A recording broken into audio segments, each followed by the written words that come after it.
Colmenares is here together with Satoru Campo. So I'm gonna give you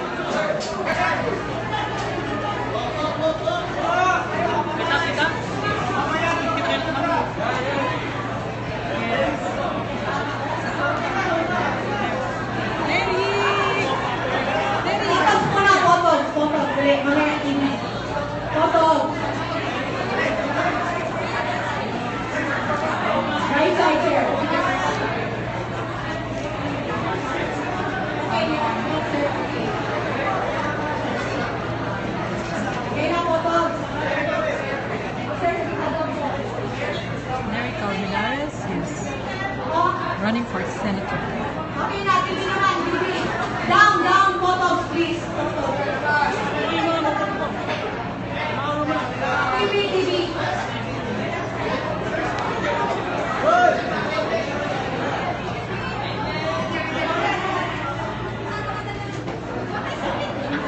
And Angel Locsin is also here with Mary Colmenares.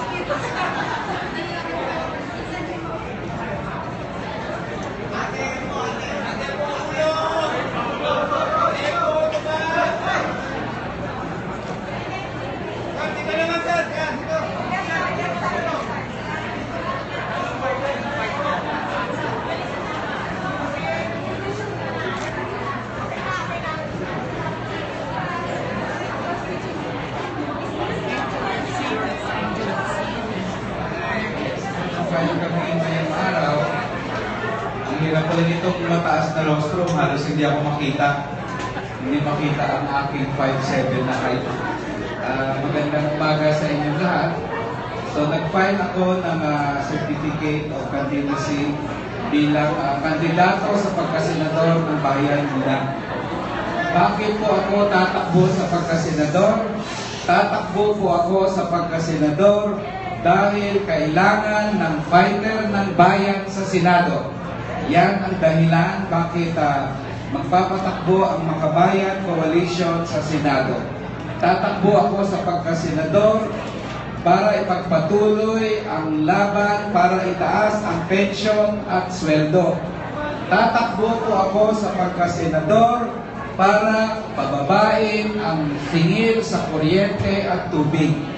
Tatakbo po ako sa Senado para ang serbisyo publiko ay palawakin at palakasin at hindi gawing negosyo. Tatakbo po ako sa Senado para ang yaman ng Pilipinas ay mapakinabangan nating mga Pilipino. Tatakbo po ako sa Senado para magkaroon ng fighter ng bayan sa Senado. Maraming salamat po. Magandang umaga sa inyong lahat. Nagpapasalamat po ako sa Makabayan Coalition, sa lahat ng mga party list groups, Bayan Muna, Gabriela, Anapawi, Sulong Kadribo, Piston, Teachers Party List, Kabataan, Migrante, at iba pang progresibong party list. Gabriela, syempre, nandyan, lalo na nandito ngayon, ang ating pinakamasugid na supporter, si Congressman Satoru Campo at si Angel Locsin, na in reality ay Angelica Colmenares. Pero si Angel ay sumusuporta hindi lang dahil kamag-anak, kundi naniniwala din siya sa prinsipyo para sa mamamayan. So sa ating lahat, nagpapasalamat ako sa pagsama ng aking mga kaibigan, mga kamag-anak, at mga miyembro ng Progressive Party Groups. Maraming salamat po.